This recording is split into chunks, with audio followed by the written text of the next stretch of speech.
bem, eu sou Eduardo Costa, nós estamos iniciando mais um Versão Cristã, um programa que tem por objetivo trazer para vocês temas da atualidade a partir da perspectiva bíblica, a partir da cosmovisão bíblica. E hoje nós vamos falar de um tema muito importante, a importância da educação cristã. Nós temos como convidados aqui o reverendo Isaías Alencar, que é diretor da Escola Palavra da Vida, e a missionária, capelã, Lia Caroline Costa Albuquerque, também do Palavra da Vida. Nós vamos falar um pouco sobre o 6º Congresso de Docentes e Pais, que vai acontecer agora, no início de novembro, dia 6 de novembro, e nós vamos falar um pouco mais sobre esse congresso, sobre a importância da educação cristã no programa de hoje. Inclusive, como se inscrever. Como debatedora, nós estamos recebendo mais uma vez aqui, sempre presente conosco, Paulo Andrade, bacharel em Direito. Como de praxe, antes de iniciar nosso programa, nós vamos sempre ler um versículo bíblico. E hoje nós vamos ler o tradicional versículo que encontra-se lá em Provérbios 22:6, que é muito utilizado quando a gente vai apresentar uma criança ao Senhor. Mas também é um provérbio que dialoga centralmente com a educação.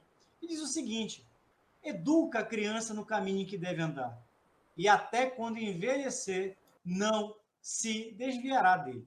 Carol, eu quero te agradecer pela gentileza. Nós estamos te recebendo aqui com muita alegria, você e o reverendo Isaías. E eu queria começar te perguntando qual a importância, Carol, de um colégio confessional. Ou seja, qual a importância, qual é o diferencial de uma educação cristã na formação de uma criança?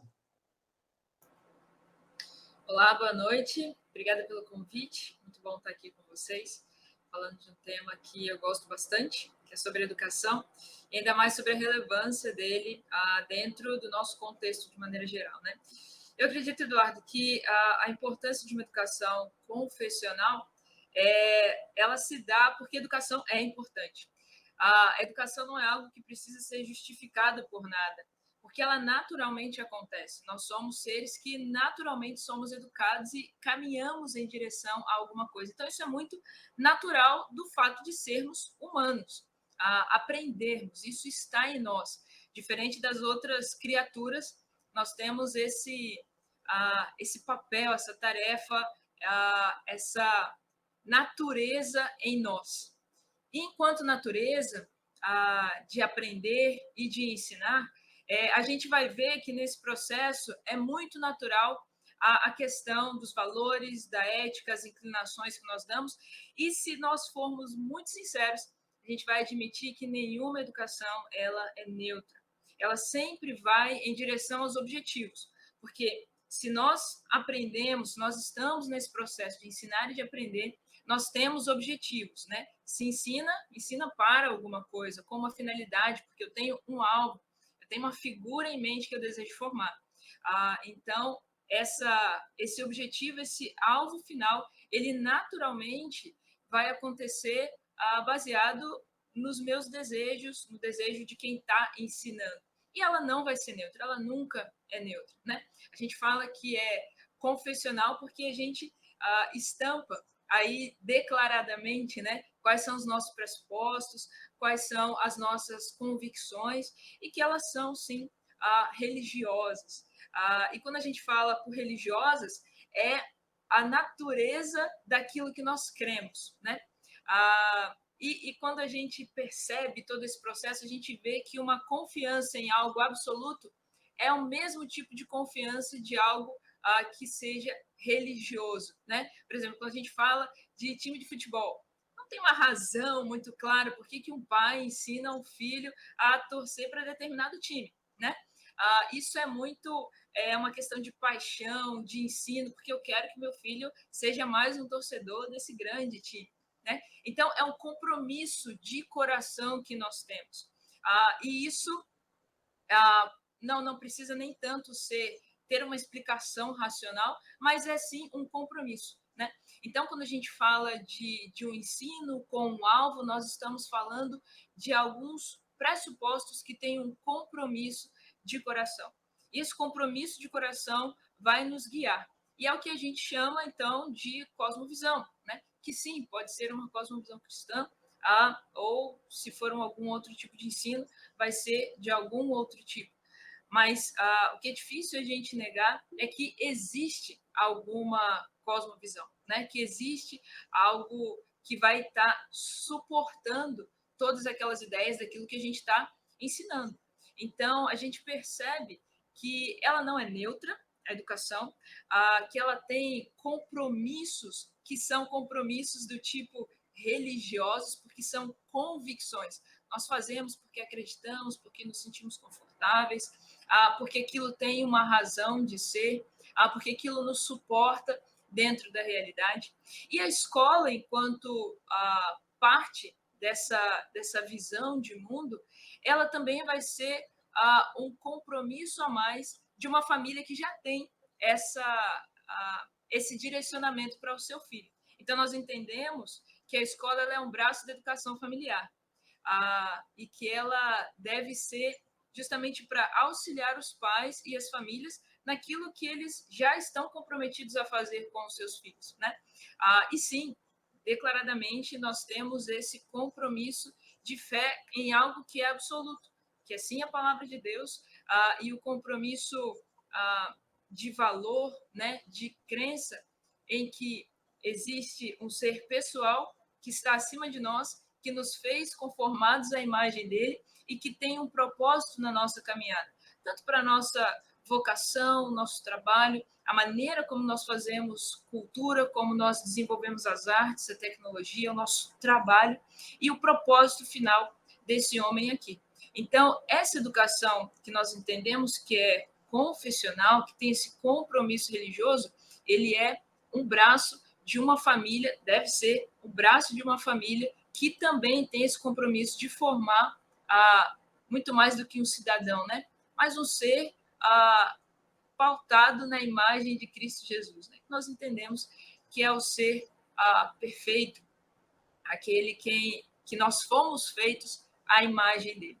Então, quando a gente observa alguns desses pressupostos, a gente vai ver que em outros tipos de educação que não vão se declarar confessionais, elas também têm fundamentos muito básicos, né, de crenças fundamentais em algo que, se não Deus, algo que coloca como sendo absoluto, que vai garantir que as nossas ideias sejam possíveis de acontecer, né, e que existe correspondência. E isso tudo é muito interessante, né, porque até mesmo o conhecimento não é algo que a gente possa garantir que aconteça se não tivermos um absoluto por detrás, porque a incerteza ela paira, né, no meio desse ambiente. E esse é um ambiente comum dentro de uma educação que a gente pode chamar de neutra, né, que as pessoas normalmente chamam de neutra, mas que na verdade tem compromissos profundos com outras coisas, né, com outros absolutos que não esse absoluto declarado na palavra de Deus, que é o próprio Deus. Então, eu acredito que essa é a grande importância. Essa tua deixa, Carol, e chamar para a conversa o reverendo Isaías, tá? Até porque você tocou num ponto que eu ia colocar como uma pergunta, inclusive, nesse programa, que, primeiro, que não existe neutralidade do ponto de vista da educação. Toda educação é baseada em uma cosmovisão. Até mesmo aqueles que se dizem religiosos partem de pressupostos, muitas vezes, religiosos no seu processo educacional. Quando você lê autores sobre cosmovisão, muitos deles vão chamar de elementos pré-teóricos sobre isso, e aqui fica uma deixa para aqueles que quiserem pesquisar um pouco mais sobre essa discussão de educação. Mas eu queria perguntar ao nosso diretor do Colégio Palavra da Vida, que é um colégio confessional. Eu, particularmente, fiz questão de matricular os meus filhos em colégios cristãos. A minha filha terminou já o ensino médio, hoje já está fazendo psicologia, mas meu filho menor continua. E eu vejo que esses valores cristãos, eles precisam fazer parte da formação do caráter, da formação do cidadão no colégio.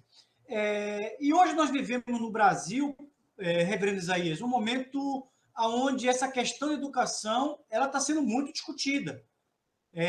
temas como ideologia de gênero, por exemplo, e outros assuntos que estão fazendo parte, inclusive, de cartilhas educacionais de escolas públicas, vem gerando um despertar dos cristãos para a sua maior participação no debate da educação no Brasil. Então, eu queria te fazer essa pergunta, na verdade, como é que você vê as escolas confessionais no atual contexto brasileiro? Tem que ligar o som. Vamos ligar o som? Isso mesmo. Boa noite, Eduardo, Paulinha, Carol. Que bom podermos participar aqui juntos e trazer essas conversas, né? Essas pautas na mesa. E foi muito boa o início aí que a Carol, muito bom o início que a Carol deu aí dando esse pano de fundo.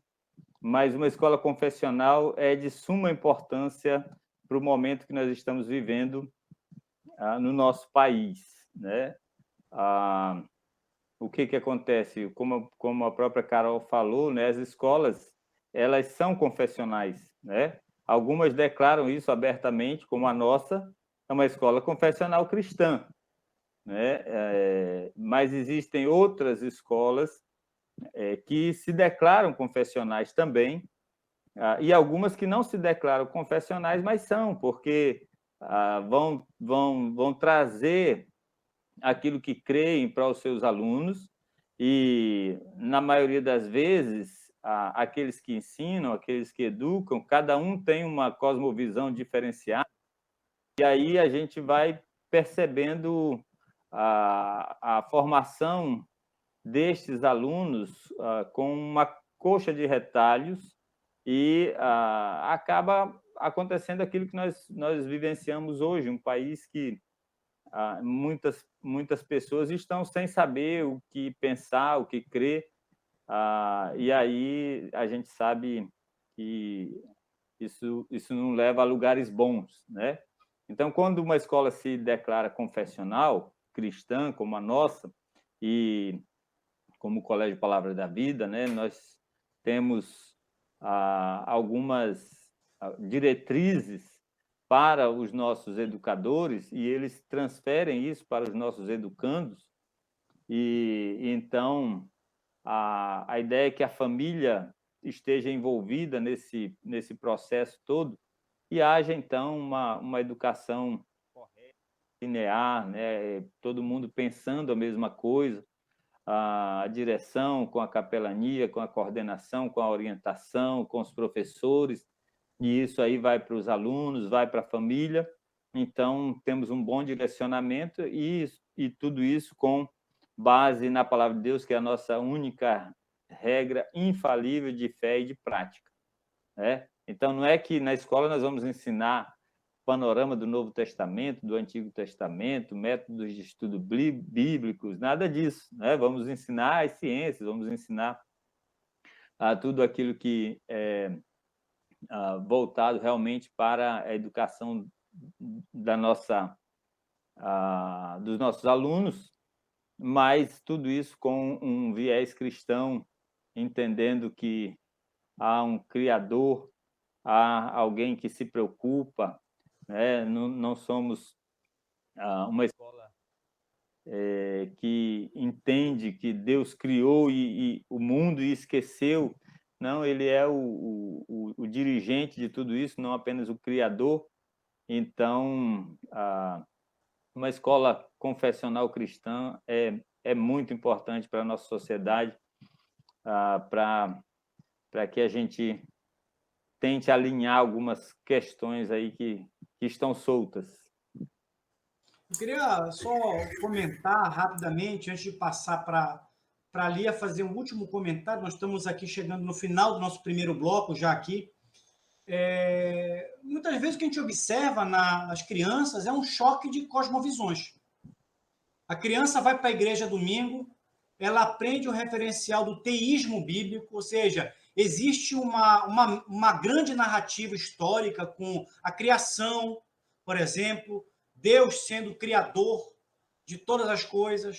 depois você tem a queda, você tem a redenção e a consumação. E quando você vai para a escola não confessional, muitas vezes, a perspectiva criacionista, muitas vezes, ela é ridicularizada. E o aluno, muitas vezes, entra num choque de cosmovisão. Nós temos aqui aproximadamente 1 minuto e meio para terminar esse bloco. Eu queria terminar esse bloco com a Lia Caroline comentando rapidamente sobre isso. Vamos lá. É verdade, as crianças elas acabam ficando como que um camaleão, algo extremamente fragmentado, porque elas não têm quem faça as conexões, né? Por isso que o papel da família nas conversas ela é extremamente importante, né? A criança ela precisa desse tutor.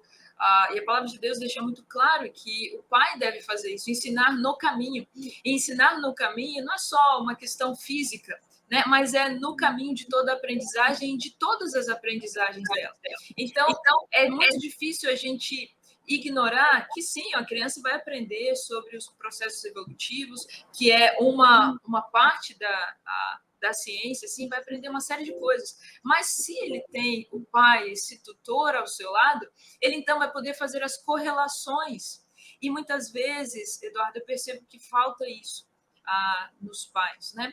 Essas correlações, ele poder ensinar a criança, dando a ela ferramentas para que ela consiga discernir o que faz mais sentido e o que não faz sentido, né? Porque com algumas percepções mais simples, a gente pode colocar isso à prova, em teste, e ver se isso se suporta na realidade, né? E às vezes pegar até algumas falas dos próprios autores e ver que, olha, a minha teoria ela seria muito falha, por exemplo, se nós não encontrássemos fósseis. E não encontramos nenhum fóssil que daria base, fundamento a que alguns teóricos falavam, né? Então, eu acho que o pai é o grande responsável por essa conexão, e quando ela não existe, fica muito difícil da criança, do adolescente, da mente que está se formando, ter um pensamento mais uníssono e aí sim, uma visão mais robusta, né? Uma visão que é fragmentada, ela não é robusta, ela não se suporta na realidade, então ele vai precisar sempre pegar pedaços e pedaços de outras visões e aí ele se torna um camaleão, né? Muito bem, nós chegamos ao final do nosso primeiro bloco do programa Versão Cristã, aqui recebendo a missionária, a capelã Lia Caroline, do Palavra da Vida, e o reverendo Isaías Alencar, que é diretor da escola do Palavra da Vida.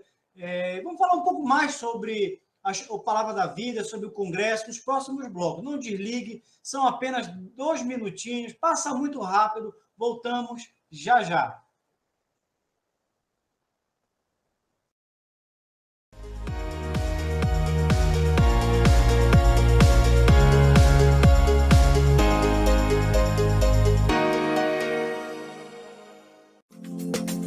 A Calmon Brasil Calibração e Manutenção é uma empresa com excelência em calibração, manutenção e testes em instrumentos de medição, equipamentos e mangueiras.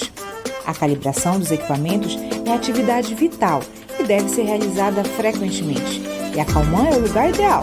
Possui certificação ISO 9001, tem laboratórios equipados com padrões modernos. Nossos técnicos são qualificados e possuem o treinamento e o equipamento necessários para oferecer teste e calibração de qualidade. Calmon Brasil, calibração e manutenção do jeito certo.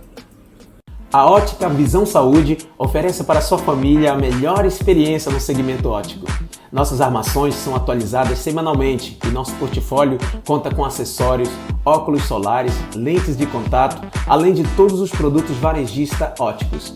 Aceitamos todos os cartões de crédito em até 18 vezes e planos com até 50% de desconto. Venha e fale com um dos nossos consultores. Teremos um imenso prazer em atender você e sua família. Ótica Visão Saúde, excelência em saúde visual. SOS Extintores, sua opção em segurança com ampla linha de equipamentos para combate a princípios de incêndio com alto padrão de qualidade e segurança. Extintores de incêndio da linha convencional, mega e premium, tudo para quem quer resposta imediata, efetiva e segura na proteção de vidas e patrimônios. Ampla linha de sinalização fotoluminescente, mangueiras de incêndio, soluções personalizadas de acordo com o seu empreendimento, seja residencial, comercial ou industrial. Solicite seu orçamento. Somos a loja Varejão do Frango. Trabalhamos com qualidade e com o menor preço da cidade. Atuamos no ramo de frango vivo, abatido na hora, com variados tipos de corte e galeteria. Nosso produto vai para a sua mesa com a procedência de qualidade do produtor para o consumidor. Estamos localizados em Coraci, na feira da 8 de maio, trabalhando e inovando para atender melhor os nossos clientes.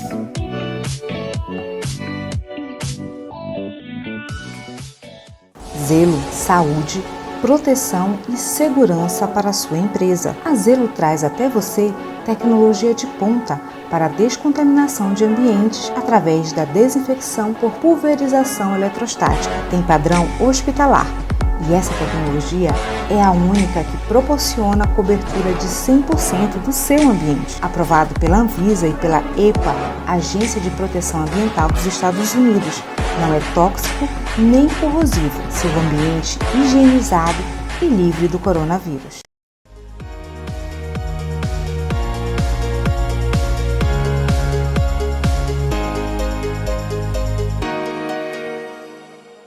Muito bem, nós voltamos ao nosso segundo bloco do programa Versão Cristã, hoje falando sobre a importância da educação cristã. Temos como convidados o reverendo Isaías Alencar, que é diretor da Escola Palavra da Vida, funciona aqui na região metropolitana de Belém, no município de Benevides, e a missionária capelã também do Palavra da Vida, Lia Caroline Costa Albuquerque. Eu já quero convidar a somar conosco, nesse segundo bloco, a nossa debatedora, Paula Andrade. Paula, fique à vontade para fazer seu comentário e sua pergunta. Olá, Eduardo, Lia e Isaías, é um prazer estar aqui com vocês e compartilhar desse projeto, que é um projeto que veio para a região norte. O Palavra da Vida ele tem em vários lugares no mundo, né, a organização Palavra da Vida. E a proposta da escola, como ela surge, Isaías, e qual a necessidade ali, como os pais, ao chegarem com vocês, tratam disso, e como surgiu a história do congresso, né? Nessa dinâmica de escola. Vamos fazer um congresso, vamos colocar crianças, alunos e pais e professores para tratar de temas relevantes. E aí esse ano é o Deus da História. Paula, boa noite. Novamente, né? Uma alegria muito grande poder trazer esse tempo de congresso. Na verdade, a Lia tem ficado mais à frente e tem nos ajudado, até convidado bons preletores. Aí, ano passado, nós tivemos um cientista, o Dr. Marcos Eberlin, que é professor no Mackenzie, tem aí muito cartaz, muita premiação, e foi um tempo muito bom no ano passado, no nosso congresso. E esse ano, então, temos o André, que é especialista em povos antigos, e ele vai falar, então, sobre esse tema, o Deus da História. Mas fazer isso, trazer alguns alunos mais velhos, pais, professores, para lidar com temas assim, além dos temas principais, teremos algumas oficinas também, né, alguns grupos de interesse para lidar sobre vários assuntos. É muito importante, é bem desafiador e vale muito a pena, porque fazemos tudo isso da perspectiva cristã, dentro da nossa cosmovisão, entendendo que precisamos também avançar nesse conhecimento, precisamos, como escola, mostrar realmente a nossa cosmovisão, e esses são os diferenciais da nossa escola, né? Uma cosmovisão cristã, a valorização da família, o respeito ao indivíduo e à nação. Então, nós temos levado isso adiante e tentado formar a nossa equipe dentro disso, trazer isso para a nossa comunidade em geral, e a Palavra da Vida tem trazido isso como escola, né, já completando 22 anos como escola aqui, na verdade, a nossa escola é a única escola da Palavra da Vida ao redor do mundo, né? A Palavra da Vida está em mais de 70 países ao redor do mundo, e a nossa escola aqui é a única escola. Tinha uma escola na Argentina, não tem mais. Então, temos trazido temas. Talvez a Carol possa abranger um pouco mais esses assuntos aí, porque ela tem tomado a frente disso, e eu agradeço muito a parceria dela em relação a isso, tem acrescentado muito. Então, Carol, o objetivo desse projeto, o público-alvo, se os pais que tiverem interesse de outras escolas ou de outras denominações quiserem participar, como fazer? Muito bem. Então, o objetivo, ele surge para atender uma necessidade, né? Justamente daquilo que a gente falou um pouquinho no primeiro bloco, entendendo que a educação não é neutra, mas ela deve ser dirigida para formar um indivíduo que nós temos em mente lá na frente, justamente para que não saia esse camaleão de ideias, né? Mas para que ele tenha uma formação robusta, capaz de suportar frente aos embates, frente às demandas que nós temos na cultura, sejam elas tecnológicas, de trabalho, demandas econômicas ou demandas emocionais, afetivas, como a gente tem falado tanto nesses últimos anos, né? Para fazer frente a essas coisas, então, nosso desejo, objetivo é trazer essas ferramentas para os professores e os pais. Então, eles são o nosso público-alvo, né? Aquelas primeiras pessoas a quem a gente dirige esse congresso, quando a gente está planejando tudo, é neles que primeiramente a gente pensa. Mas eu acredito que nós temos nesse processo de formação do professor, temos aqueles que estão se formando, né, universitário. Então, ele também é muito bem-vindo.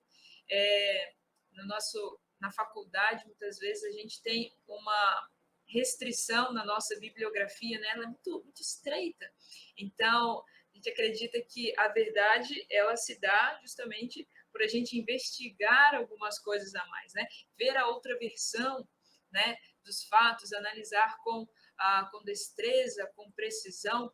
Então, nosso objetivo também é estender um pouquinho mais essa bibliografia, que aí os universitários acabam vendo e falam assim, poxa, tem esse lado, mas também tem esse outro lado. E olha, não é que funciona, não é que dá certo, não é que suporta a realidade, né? Não é que faz sentido. Então, esse é o nosso desejo, né? Não é de apagar alguma outra coisa, mas é de ampliar, tanto para o pai como para o professor, trazer um momento de para que o pai também se sinta confortável em perguntar, né? Às vezes o pai se sente um pouco intimidado com a criança que chega em casa fazendo um monte de perguntas, curiosidade, né? Normal. E aí o pai não sabe exatamente como responder tudo aquilo e acaba deixando essas curiosidades para o professor, mas às vezes o professor não tem essa mesma visão do pai, e aí começa a se formar, então, essas fragmentações, né? Então, o objetivo do Congresso, ele vem atender esse propósito. A gente sempre faz com o tema principal, né? E esse ano é o Deus da História, mas nós trazemos uma sequência de oficinas. Infelizmente, não dá para participar de todas. Quem estiver lá pode escolher 2 oficinas. E aí, desde o ano passado, por conta da pandemia, nós temos a possibilidade da participação online também, né? Então, temos presencial e online, mas ainda assim 2 inscrições em oficinas. E a gente tenta cobrir um pouquinho das 3 grandes áreas do conhecimento, né? Ciências da natureza, ciências humanas e a outras ciências matemática, né? Então, a gente tenta cobrir um pouquinho disso aí, justamente para trazer ferramentas, ser um momento de contato um pouco mais pessoal também, ampliar as fontes, os recursos do pai, do universitário, daquele que é curioso, né? Eu me lembro que sempre que o Adalto Lourenço ia na minha cidade, onde ele estivesse, eu ia lá e passei a minha adolescência indo atrás dele em muitos encontros. Isso foi muito bom mesmo. Sanou uma série de dúvidas, ampliou bastante as minhas referências, né? E trouxeram robustez em momentos extremamente importantes, cruciais para a minha fé e para as escolhas que eu fiz também. Então, nosso desejo é um pouquinho disso tudo aí. Muito bem. Eu tenho uma pergunta para fazer para os dois aqui, mas antes de fazer a pergunta de uma forma muito objetiva, quem está nos assistindo, opa, despertei o interesse. Eu sou um educador cristão, eu sou um pai eu quero saber um pouco mais sobre a educação cristã do meu filho. Como é que eu faço? Como é que essa pessoa que está nos assistindo faz para se inscrever? Quando vai ser? Qual vai ser o horário? Tem custo? Fala um pouco para a gente aí, Lia. Muito bem. A inscrição pode ser feita através do site do colégio, colegiopv.com.br. Daí lá você desce até o final da página, tem a opção de inscrição presencial e online. A inscrição presencial, ela é completa, então você tem a refeição, vai ser no dia 6 de novembro, já está chegando, né, um sábado, então você reserva o sábado. A gente começa com as credenciais aqui mesmo, a partir das 8h30, nós vamos até às 5 horas da tarde. Nesses últimos congressos, o tempo tem sido muito gostoso, muito bem aproveitado. Graças a Deus, a gente sempre fica com um gostinho de quero mais. Então, se você está por aqui na região da Grande Belém, vale muito a pena. A gente tem seguido todos os protocolos de distanciamento. No ano passado, que foi um pouco mais apertado do que esse ano, ainda assim, com a graça de Deus, a gente pôde fazer o congresso. Mas tem vagas limitadas, né? Então, se você está aqui na região, participe presencialmente. E aí nós temos palestras pela manhã, momento de oficina, coffee break, temos o almoço, aí pela parte da tarde retornamos com uma mesa redonda, mais oficinas, coffee break e palestras, e aí no final você recebe um certificado que vai chegar no seu e-mail também. E aí, para quem quiser participar online, ele vai ter acesso às palestras que vão ser para o YouTube, elas vão ser abertas, mas as oficinas não. Então, as oficinas você precisa se inscrever, o custo é mais baixo, e você, aí talvez no conforto da sua casa, possa participar com a gente, mas o importante vai ser participar, estar presente, e aí depois a gente manda o link das gravações aí das outras oficinas, né? Muito bem, eu quero jogar uma pergunta no ar para os dois aqui, talvez começando com o reverendo Isaías. Nós temos ainda mais 5 minutos, é pouco tempo, mas eu quero um pouco de objetividade. Se vocês não conseguirem esgotar nos 5 minutos, acho que a gente pode passar para o próximo bloco. Mas eu quero incentivar aqueles que estão assistindo nosso programa, os pais que estão com os filhos em idade escolar, a importância de você conhecer um pouco mais sobre o processo educacional do seu filho, aquilo que seu filho está aprendendo, como é que aquilo que o seu filho aprende na escola dialoga com a cosmovisão que ele tem, com a fé que ele tem. Acho isso importante. Mas eu quero incentivar também os professores, porque o que eu tenho notado é um comentário que é quase uma pergunta. O que eu tenho notado, por exemplo, é a grande dificuldade que muitos colégios confessionais têm de contratar professores com cosmovisão cristã. E é muito curioso, porque o que a gente observa é uma grande deficiência hoje no mercado de trabalho de profissionais formados nas mais diversas áreas do conhecimento que detêm o conhecimento da cosmovisão cristã. Eu já tive a oportunidade, inclusive, de conversar com alguns professores, mas eu sou cristão, e que você vai conversar com a pessoa, a pessoa é cristã realmente, aceitou Jesus como um Senhor e Salvador da sua vida, mas a sua cosmovisão não é cristã, não é bíblica. Foi, durante muito tempo, educada numa cosmovisão, muitas vezes, anticristã. E aí há um choque de cosmovisão. Tem muita gente que, por mais que tenha frequentado igrejas desde pequena, não sabe o que é uma cosmovisão cristã.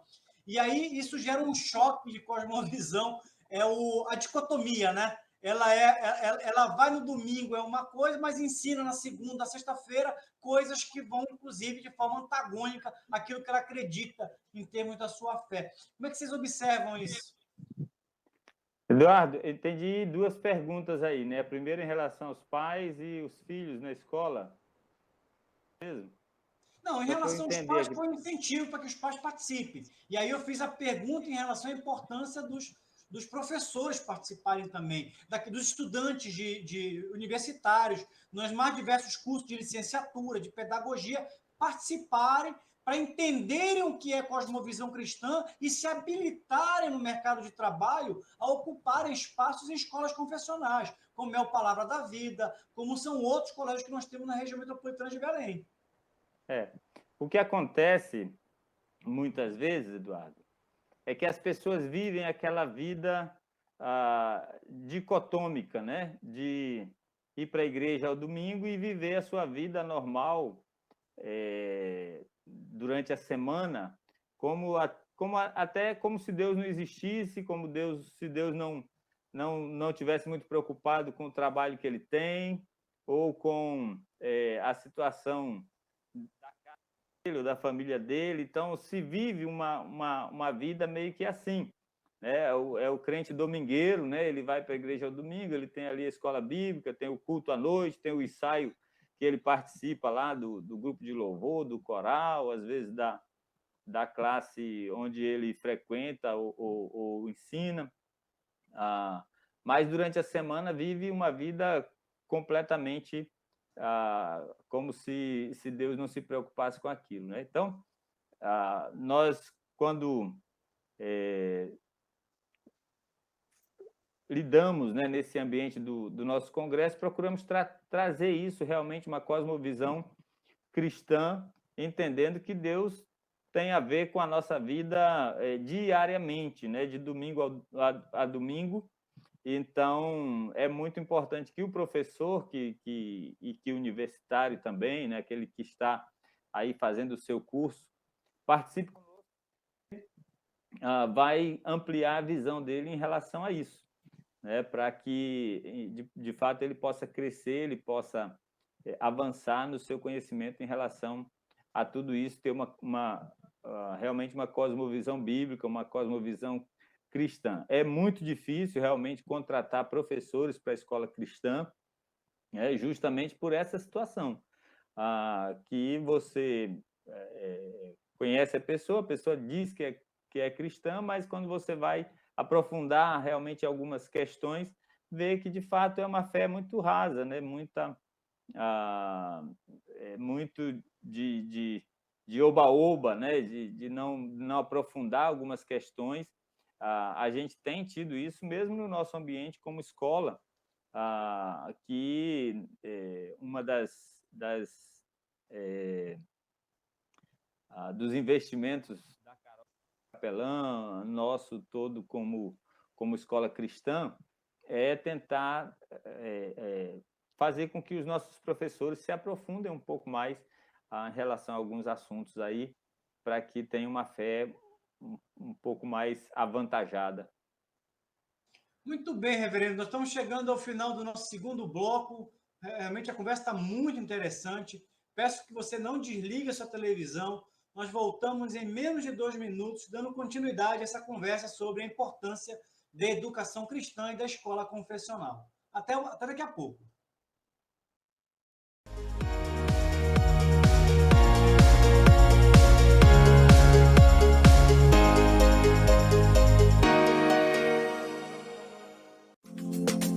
A Calman Brasil Calibração e Manutenção é uma empresa com excelência em calibração, manutenção e testes em instrumentos de medição, equipamentos e mangueiras. A calibração dos equipamentos é atividade vital e deve ser realizada frequentemente. E a Calman é o lugar ideal. Possui certificação ISO 9001, tem laboratórios equipados com padrões modernos. Nossos técnicos são qualificados e possuem o treinamento e o equipamento necessários para oferecer teste e calibração de qualidade. Calman Brasil, calibração e manutenção do jeito certo. A Ótica Visão Saúde oferece para sua família a melhor experiência no segmento óptico. Nossas armações são atualizadas semanalmente e nosso portfólio conta com acessórios, óculos solares, lentes de contato, além de todos os produtos varejista ópticos. Aceitamos todos os cartões de crédito em até 18 vezes e planos com até 50% de desconto. Venha e fale com um dos nossos consultores. Teremos um imenso prazer em atender você e sua família. Ótica Visão Saúde, excelência em saúde visual. SOS Extintores, sua opção em segurança com ampla linha de equipamentos para combate a princípios de incêndio com alto padrão de qualidade e segurança. Extintores de incêndio da linha convencional, mega e premium, tudo para quem quer resposta imediata, efetiva e segura na proteção de vidas e patrimônios. Ampla linha de sinalização fotoluminescente, mangueiras de incêndio, soluções personalizadas de acordo com o seu empreendimento, seja residencial, comercial ou industrial. Solicite seu orçamento. Somos a loja Varejão do Frango. Trabalhamos com qualidade e com o menor preço da cidade. Atuamos no ramo de frango vivo, abatido na hora, com variados tipos de corte e galeteria. Nosso produto vai para a sua mesa com a procedência de qualidade do produtor para o consumidor. Estamos localizados em Coraci, na feira da 8 de maio, trabalhando e inovando para atender melhor os nossos clientes.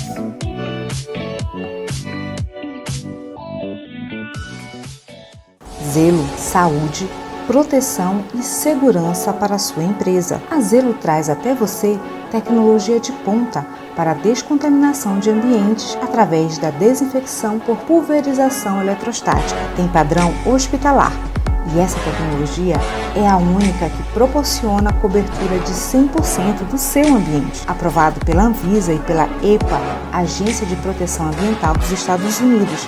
Não é tóxico nem corrosivo. Seu ambiente higienizado e livre do coronavírus.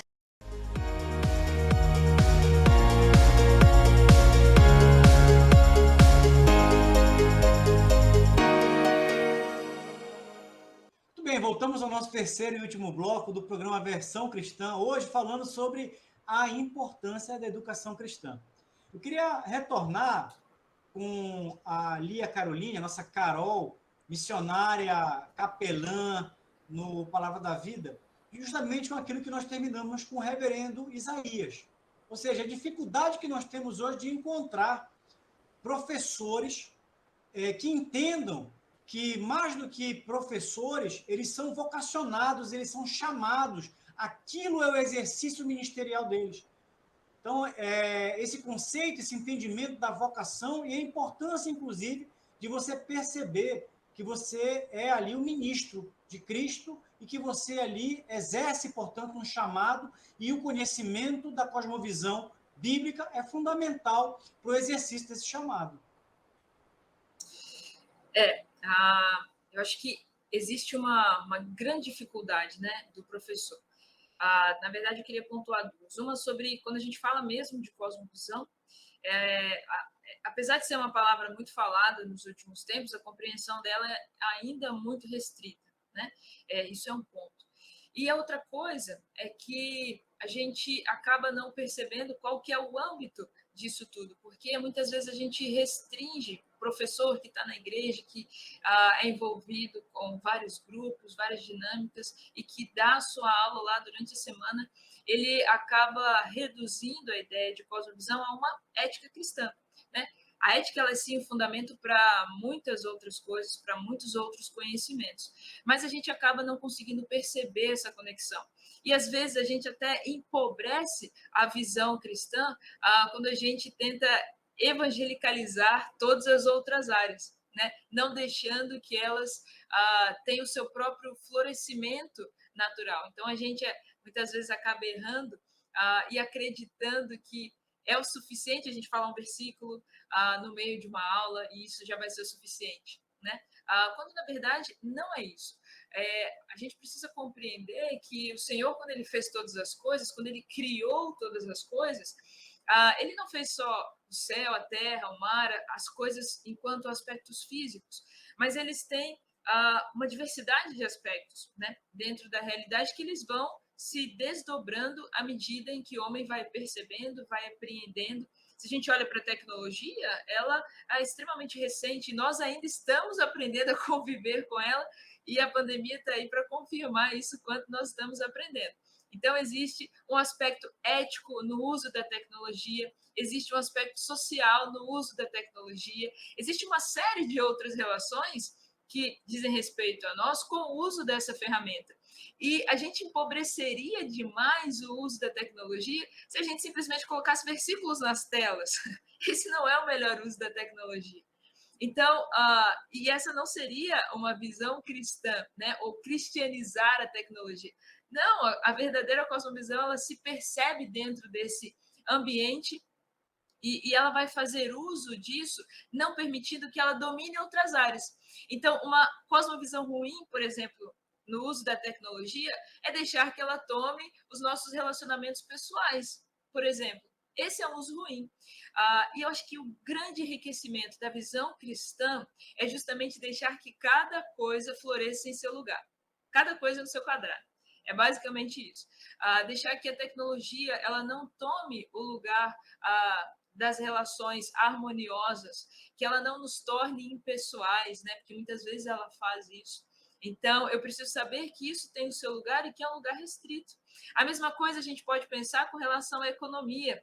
E aí a gente percebe a economia tentando tomar o lugar de tudo mais, né? E definir as nossas relações como puramente relações comerciais, né? Entre empregador e o seu empregado. A economia é uma parte da realidade, né? Uma parte que vai atribuir valores a algumas questões, né? Mas ela não é o todo da realidade. O homem não é definido unicamente pelo aspecto econômico. E quando a gente não tem essa percepção, essa visão, nós caímos, então, em erros, que aí vão ser erros filosóficos, tem filosofias inteiras, tem teorias inteiras dentro dessas questões, né?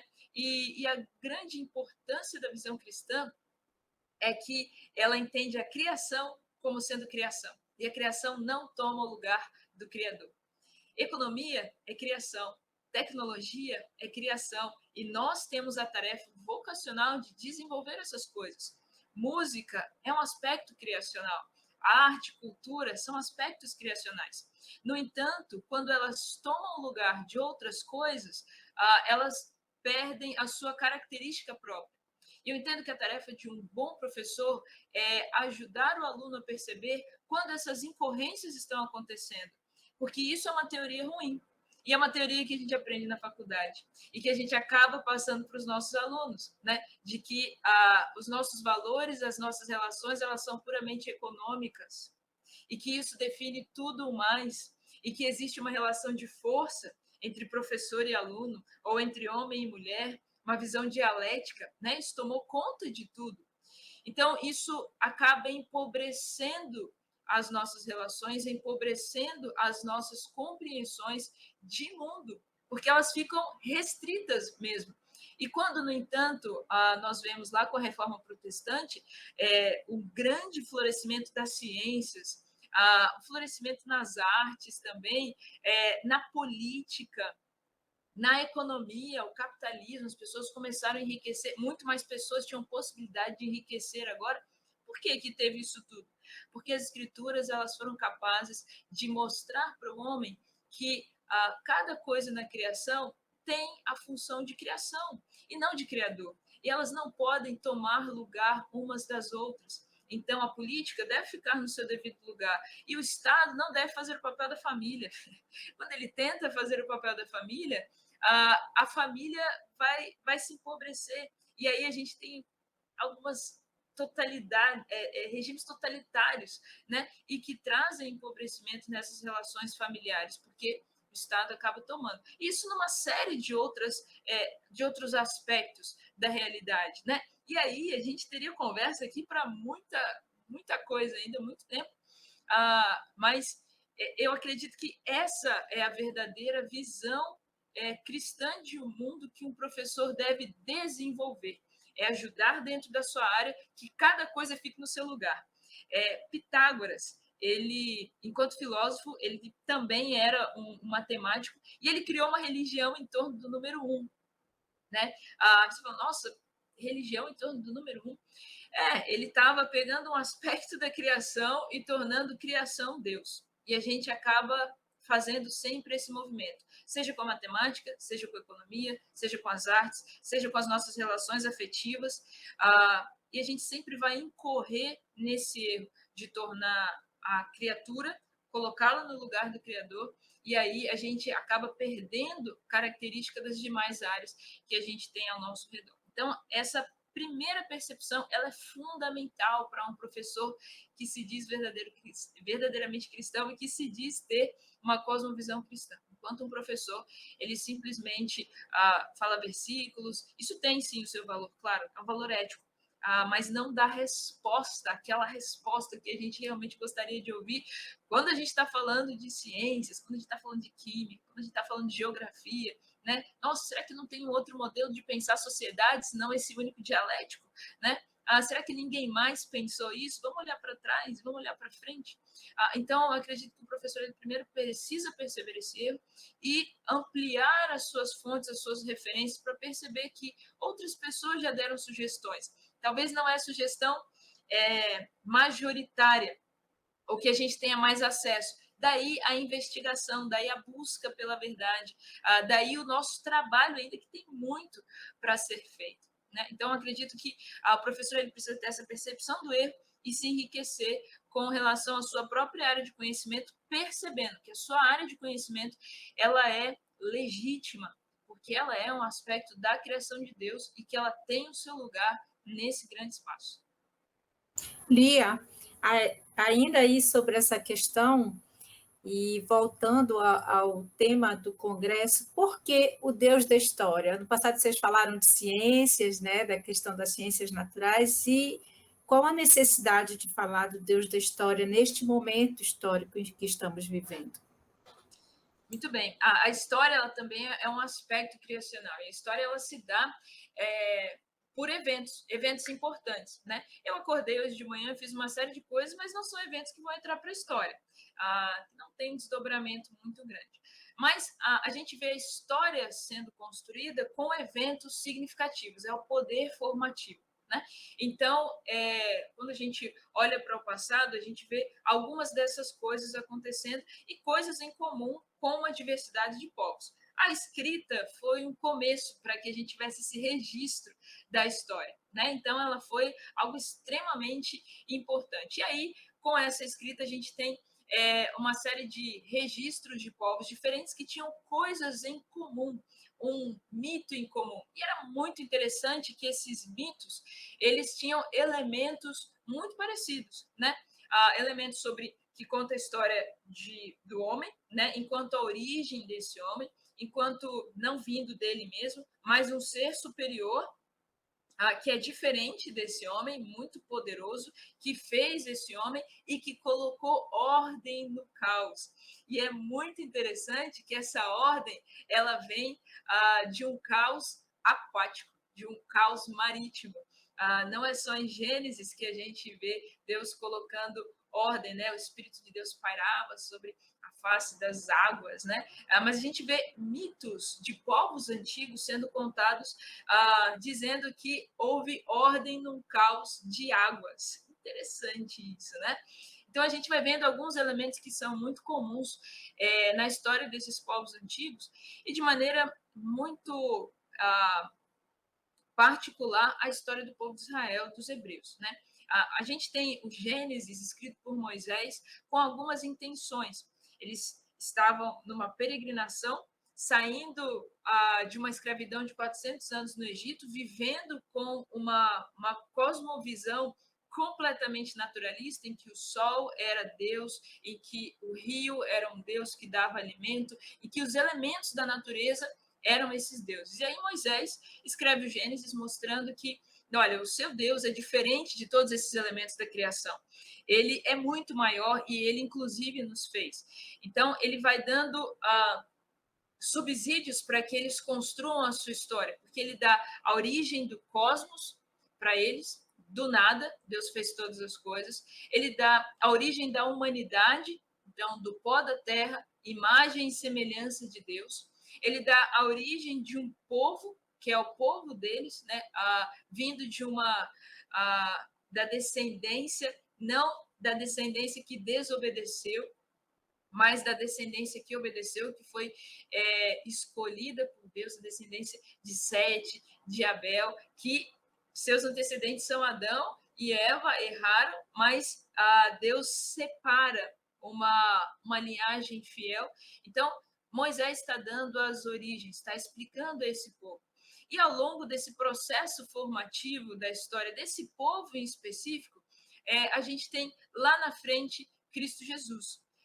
E Cristo Jesus como um humano perfeito e Deus como ele assim se apresenta.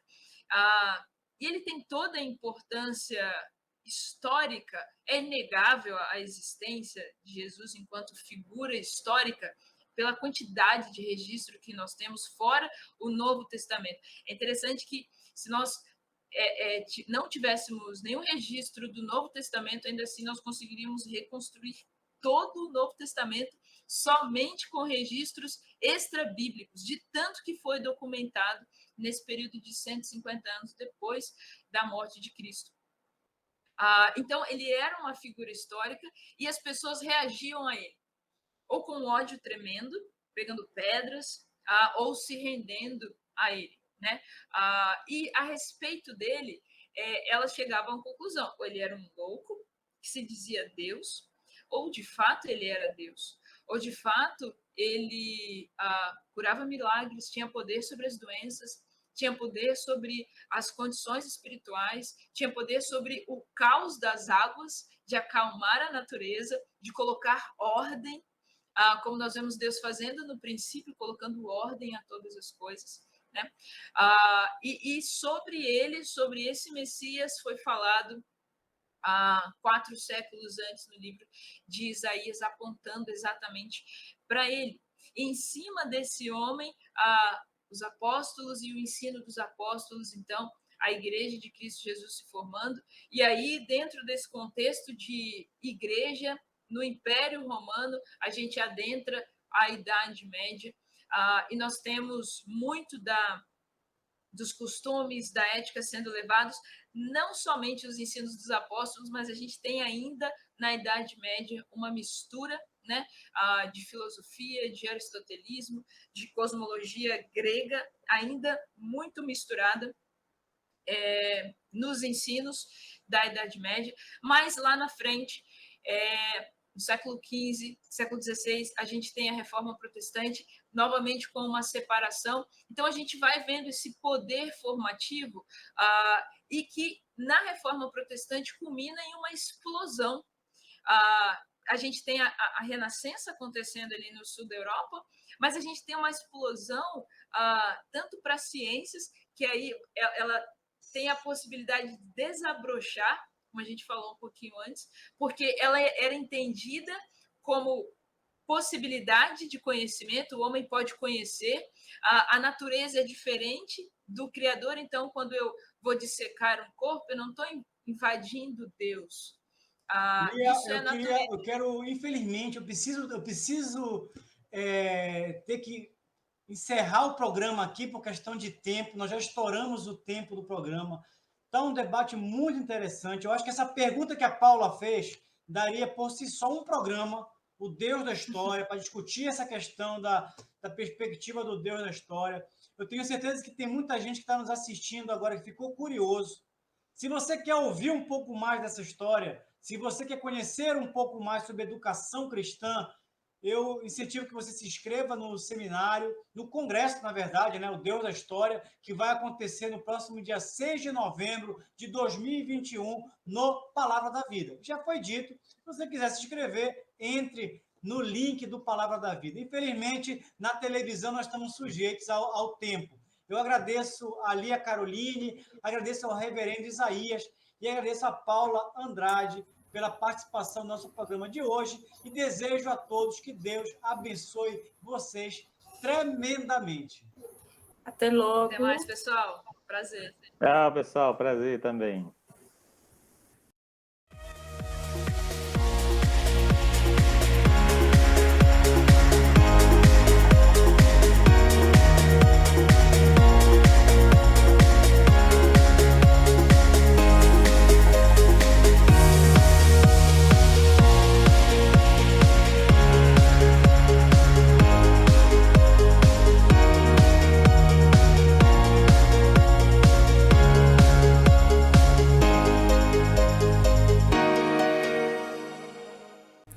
Este programa é um oferecimento